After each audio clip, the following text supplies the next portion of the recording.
Aloha and welcome to Action Island. I am Gilles Gallant, and we are back to close out week two with a doubleheader of Monday Night Football. We've got Bucks, Texans, and Chargers, Raiders. And joining me today is Nick Giffen, Kyle Murray, and Derek Carty. And the four of us, we're going to give out our two best bets. But here's how it is, because it's a doubleheader, we don't have to stick with one game. We're going to give out two best bets, but they could be from either Monday Night Football game. Two picks each from us. They'll be our best bets. Then we're going to vote on those picks. By the end of the show, we should end up with a sweet four-leg parlay for you. So now also, as we give out these bets, some of the lines, some of the odds may move. That's why we're dropping dropping links rather in the YouTube chat. So we're going to be doing that throughout the entire show. Get on that as quickly as possible. Use the links, and then you can thank us later. So let's get started. Now, Kyle, what are you looking at for two props for tonight? Yeah, I know we have a doubleheader, but I'm looking at just one game here, two receivers in the same game. First pick, I like Dante Thornton over 15 and a half, longest reception.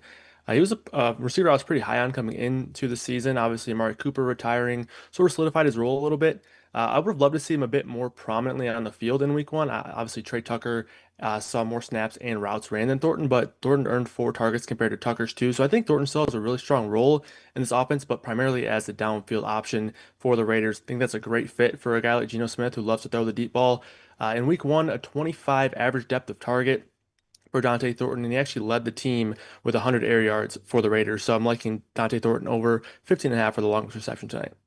Dante Thornton. Yeah, I think I saw a note from Sean Kerner. He said that there's only been three receivers at the combine that ran a 40 at 4.3 at 6'4 or taller. Randy Moss, Calvin Johnson, and the third was Dante Thornton. So in pretty good company here. What's your second bet? Yeah, I'm going to stick in that same receiver room, going to Jacoby Myers over 5.5 receptions. Myers obviously had a massive role in week one, saw 10 targets, 29.5% target share for the Raiders in week one. Clearly, him and Geno got off to a pretty good start. Connection wise, he had eight grabs in that game.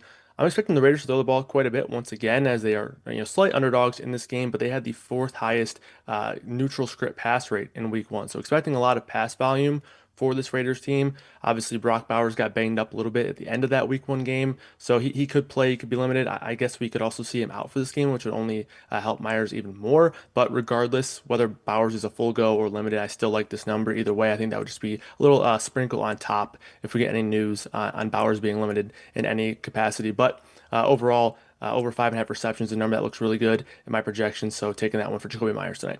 For sure, yeah. And Jacoby Myers has really been just a true possession receiver for the Raiders since he's gotten there. It doesn't matter really the quarterback. I think they've all kind of used him in that same position out of the slot. And Dante Thornton, obviously a big upside as well. 16-yard reception is all we're looking at for this leg. So, Nick, Derek, we got to take a vote. Are we going to vote for Jacoby Myers over 5.5 receptions, or are we going to take Dante Thornton over 15.5 yards for the longest reception? So let's take a vote.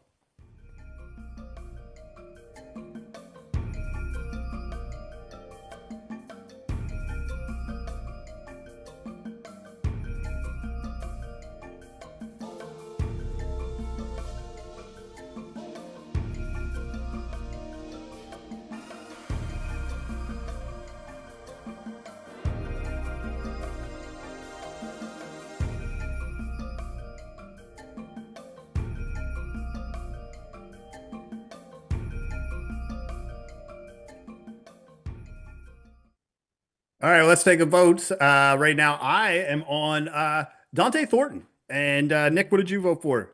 Voted for Thornton as well. All right, and Derek, welcome back. Okay, so now we're going to. Yeah, I know I'm sad too, Nick. It's not Trey Tucker. I thought for sure that maybe Trey Tucker would make an appearance on the show, at least from a receiver standpoint from the Raiders. But Kyle was more high on the Jacoby Myers train, and I don't blame him on the Dante Thornton upside here. So, all right, Dante Thornton over 15.5 yards, longest reception. That is the first leg of the same game parlay or the four-leg parlay. We'll see what happens here. Now, Derek, welcome to Action Island. You're dressed appropriately. You have two bets for us tonight. What are your favorite bets for this game? Yeah, so the first one that I'm looking at is Najee Harris under 20 and a half rushing yards, minus 112. I'm not convinced that Najee Harris is ready to have a real role in this offense yet after the eye injury, and they were so cryptic about it coming into the season, throughout the preseason. Barely played in week one, only 18% of the snaps, only 7% of the non-red zone carries, which are the ones that tend to generate the most yards. Um, and the quotes coming out of LA don't have me convinced that he's really ready for a bump up. Jim Harbaugh said that they plan to play him 12 to 15 plays against the Chiefs. He wound up playing 12. He said this week could be different. That's kind of nondescript. Doesn't really tell me anything other than they're not really convinced that Najee's ready to be a part of this team yet, for me at least. Also helps that in week one, they were the fourth highest context neutral pass rate team. They're going into a dome today, which tends to promote more passing. So, with potentially more passing than they did last year, more passing in general, less of the runs going to Najee. I like the under here. The Blitz is projecting some solid value on this. So the Najee Harris fade, it continues this season, given all I mean, he didn't even really practice. I don't even think he was really a part of training camp other than just attending it. So yeah, I mean, under 20 and a half rushing yards, it looks pretty good. And that is Derek's first bet for tonight. So Derek, we had to make a little bit of a move here on this second bet because initially we were looking at a Nick Chubb prop, but we have since shifted that. So where are we going now for the second prop? Yeah, it's always fun when lines disappear on you, but I'm shifting over to Geno Smith over 22 and a half completions minus 120. Geno Smith, I just love in general. I've always loved Geno Smith. The Blitz thinks he's one of the elite accuracy quarterbacks in football. And this is the first time where he's ever going to be a home dome quarterback. Has always played outdoors, finally is going into a dome. Um, and this is another team that in week one, they were the third highest context neutral pass rate team. So we saw a lot of passing from this team. We see the extra efficiency from the dome, and the Blitz has this projected as the third fastest paced game of the week. So just extra volume in general to help this get over. Plus, he's got good receivers to work with. Jacoby Myers is one of the most underrated receivers in all of football. We have Bowers, who's banged up, but he's still Bowers. You know, Thornton looks good. John T catching balls out of the backfield is good. Like Michael Mayer, they're really high on. This is a sneaky good receiving core. And Geno is, I think, one of the more underrated quarterbacks in the league. Well, Derek, I agree with you on Geno Smith. The only thing I don't agree with you is how did we not mention Trey Tucker with all these guys, man? Trey Trey Tucker is way Tucker, too. they I know. I'm sorry. Not trying to give you a hard time. I know Nick would have given me a hard time if we didn't get another Trey Tucker mentioned in this show. So we are going to now vote quickly here on either Najee Harris under 20 and a half rushing yards or Geno Smith over 22 and a half completions. Give me a sec here. All right. I got my vote ready. Do you guys got your votes ready? All right. Yep. I'm going to vote. So I voted for Geno. I went with Geno on this one. Is it a Geno clean sweep? It is a Geno clean sweep for Derek Carty. So that is going to be the second leg now. So we're going to be taking Dante Thornton over 15 and a half longest reception, pairing that with Geno Smith over 22 and a half completions. And we're going to pray that one of those is to Dante Thornton. So now, before we get to Nick, first up, if you want access to all of Action Pro projections, make sure to sign up for an annual subscription to Action Pro. Access includes exclusive player prop picks from Sean Kerner, other members of the Action Analytics team, along with some awesome anytime touchdown projections. And you'll get access to the best spread, money line, and total bets, along with real ticket and money percentages. To sign up, visit actionnetwork.com/pro today and use code Island20 at sign up. One more time, that's Island20 at sign up for $20 off. All right, let's now move to Dr. Nick Giffen, the master of the luck rankings, the creator of the luck rankings. Now, Nick, I have to ask you, are we going to a luck rankings play here, or are we just going to go with the obligatory Trey Tucker bet? We definitely have to start with the luck rankings. This is, the fifth luck rankings game of the week. The luck rankings so far this week are 2-2. And so the luck ranking side here is the Texans minus 2.5. This has a luck score of 1.69, giving it a C grade and a luck-based cover percentage of 56%. However, in weeks 2 through 4, the luck rankings really shine. Unlucky teams in these C grade or better games cover 26, 11, and 2 against the spread. That's a little over 70% over the last 8 years. And I really like this Texans spot. Tampa Bay had a lucky win versus Atlanta. Tampa Bay had a lower success rate, lower yards per play than Atlanta. 2 of 3 Tampa Bay touchdowns were explosive plays to Emeka Egbuka, but explosive plays aren't quite the most sustainable way to make scoring plays. Certainly they can lead to scoring plays, but you don't want to keep relying on them. They do come a little bit above expectation. One of those also was on a third down, right? You don't convert that third down. Suddenly you're looking at fourth down. You either kicking a field goal or trying to go for it on fourth down. And if you don't get that, you lose possession. So, Tampa Bay definitely a little lucky in that game versus Atlanta. Also, Tampa Bay, their offensive line is getting shuffled around with no Tristan Wirfs. This is a team that last year ranked second in pass blocking, but they were only 12th in week one, having to shuffle around. And last year they weren't as great as a run block unit, 18th, but in week one they were 21st. So again, a downgrade in week one, and that's against an Atlanta defense that maybe isn't the strongest out there. Meanwhile, Houston's getting healthier on the offensive line, and I think they'll be able to generate better offense than they did week one against the Rams. And also, just back to that Tampa Bay luck factor, Baker, 4 turnover-worthy plays in week one, but no turnovers. Not sustainable. I think the Houston defense will do a better job of, if Baker has turnover-worthy plays, actually converting those into turnovers than Atlanta's defense did. Yeah, I was gonna say that too, just with the Falcons of what we saw in week one, because they were getting after him, but he was able to wiggle out of that pressure. I'm not sure that's going to be the case against this Texans defense that might be arguably the best in the NFL. So that is the luck rankings play from Nick. He is on Texans -2.5. Nick, what is the second bet that you like for tonight? Yeah, now we get to go to Trey Tucker, right? I hope so. Actually, I don't have a Trey Tucker prop, unfortunately.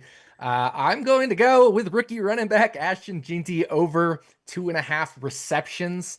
You can get that at -105 if you want to play it individually. I really more like this just for the parlay aspect. Obviously correlates with the Geno over completions.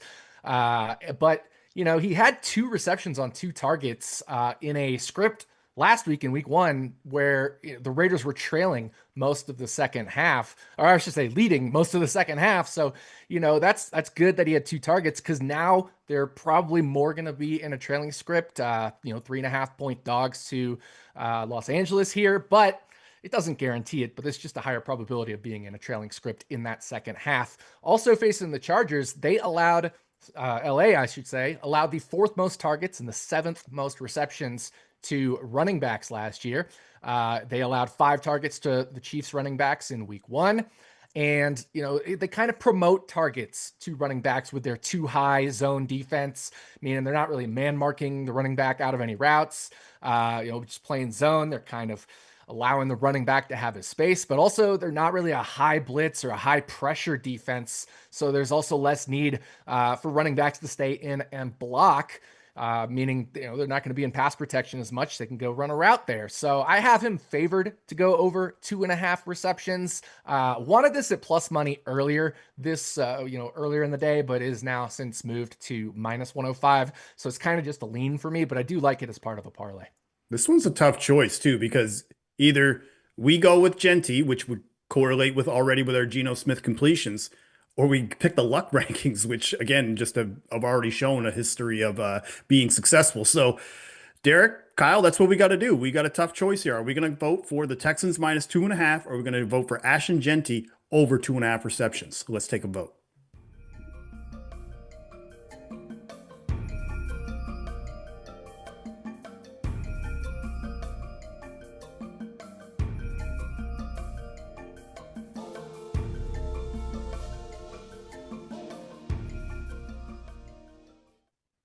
All right, guys, which way do we go? Do we go with the Texans or do we go with Jeanty? I went with the Texans. I can't back off the luck rankings. Oh, I got outvoted. Okay. All right. Well, Nick, I tried. We tried to get the luck rankings in here, but again, we get the correlation as well with the Jeanty, so it's not like too much of a drop off here on that front.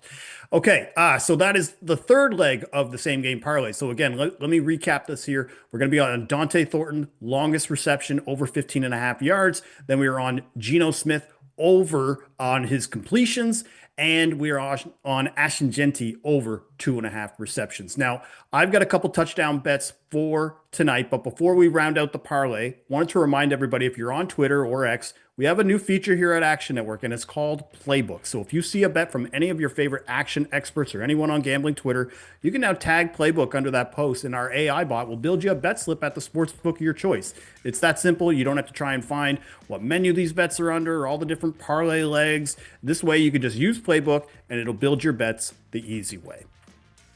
All right. Two touchdown props, guys. I tried as hard as I could to find a touchdown prop for Bucks Texans. It just did not make sense from an odds standpoint. So both of them are from the Chargers Raiders game. So here's what we got. First one, I'm going to go with Quentin Johnston. It's around plus 250, plus 260.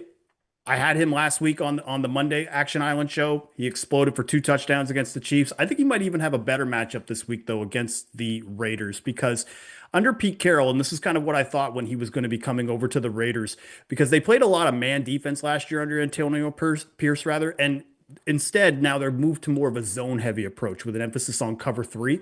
And Johnson, that just really checks a lot of boxes for him because he led the Chargers in targets per route run versus cover three last year.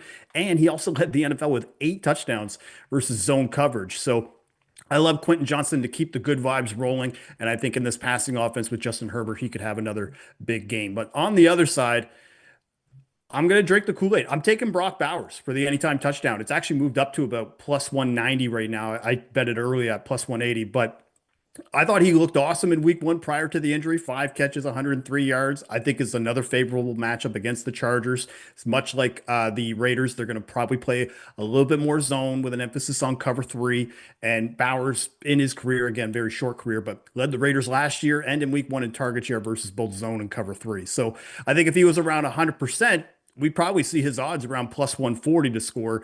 So I'm going to take that risk that he's closer to 100%, and I'm going to take that plus 180 there. So those are the two bets that I'm going to submit for this parlay. Either we're going to take Quentin Johnston anytime touchdown, or we're going to take Brock Bowers for an anytime touchdown. So guys, let's take a vote.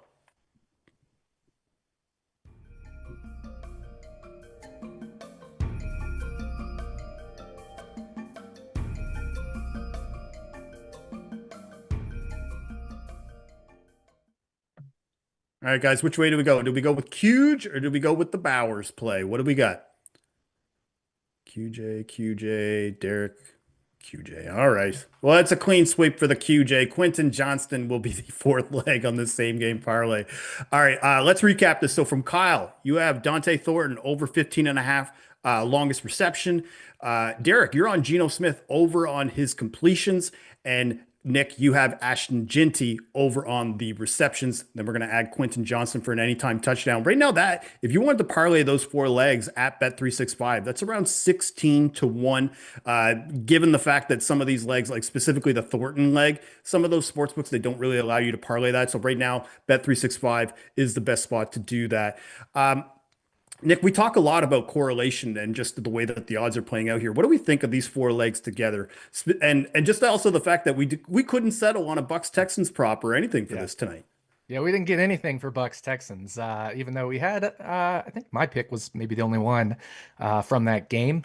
But yeah, I mean, it's super correlated, right? If Quentin Johnson gets a touchdown, all of a sudden the Raiders need to throw, and the rest of it is Raiders throwing stuff, right? Geno completions, Genty receptions, and Thornton longest reception. So super correlated.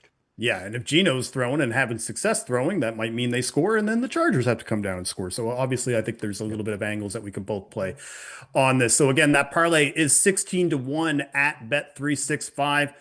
Gentlemen, that's all for us. So I want to thank everybody for watching Action Island for Monday Night Football. We're going to be back here on Thursday to kick off week 3 with the Miami Dolphins and Buffalo Bills. So on behalf of Nick Giffen, Derek Carty, Kyle Murray, I'm Gilles Gallant. Aloha and bon chance.